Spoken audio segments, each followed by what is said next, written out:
అమ్మగారు చద్ది పెట్టుచు అలవాటు ప్రకారం చద్ది పెట్టుచు మర్చిపోయి ఆ మిగిలిపోయిన దద్దోజనాన పులిహారను కూడా తాను మింగిందంట. మింగేసరికి కొంతసేపు అయిన తర్వాత పిల్లలకు తలలో గిన్నెలో మిగిలిపోయిన నూనె తీసుకొని పిల్లలకు రాస్తూ కూడా మర్చిపోయి కూడా రాస్తుందంట. రాసుకునేసరికి అట్లాగే కొంత సమయం అయిన తర్వాత ఆమె తల్లి వచ్చి అమ్మ తెలిపేసరికి దరిద్రం బాగు చేయటం మానవుడు సాధ్యం కాదని తాను మాత్రమే నోవు నొప్పుకుందంట. మరికొద్ది రోజుల్లో కూడా నోవు నొప్పించాలని పట్టుదలతో తల్లిని ఒక గోతిలో కూర్చోబెట్టి అట్లాగే పైన ఒక బల్లను మూత వేసిందంట. మూత వేసి మొక్కలన్నీ కూడా గోతి సందులో పడేసారంట.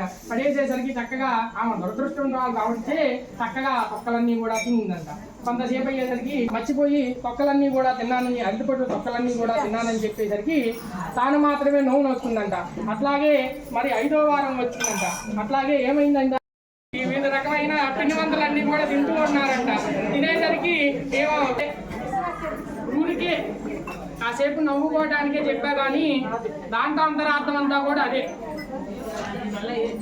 వెళ్తుందని తల్లి చేత కూడా స్నానం చేయించి అట్లాగే నోము నోపించిందంట.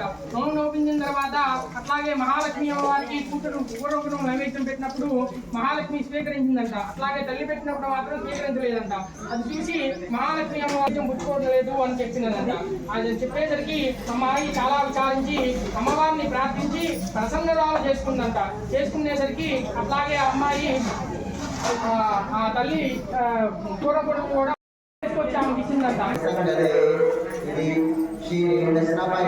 आज्येन स्नपयामि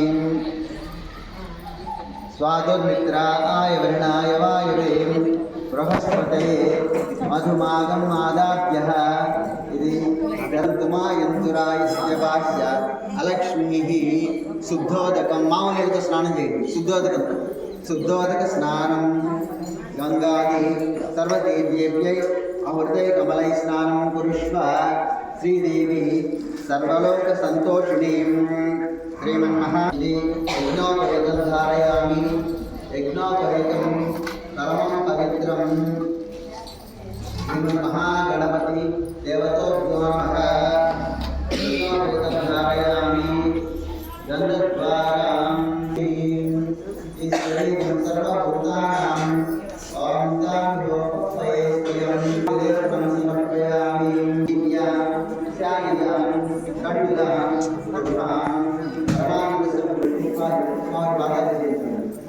सुगन्धानि पुष्पाणि गायं नमकानि गायं तन्वत्राः गन्ध अक्षता पुष्पाणि पूजां समर्पयामि अक्षतः पूर्णकर्णाय नमः जानामि विघ्नराज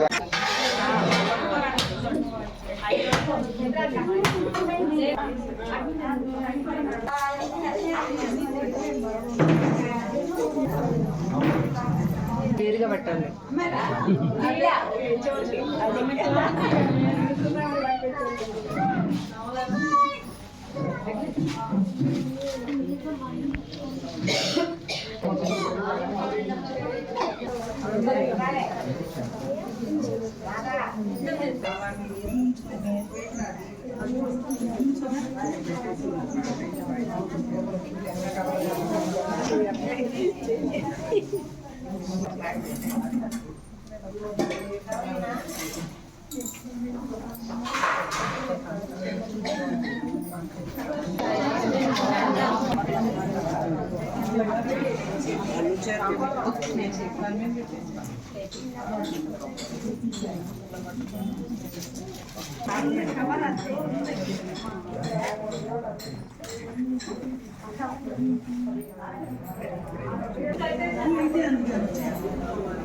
పంచేయలేదు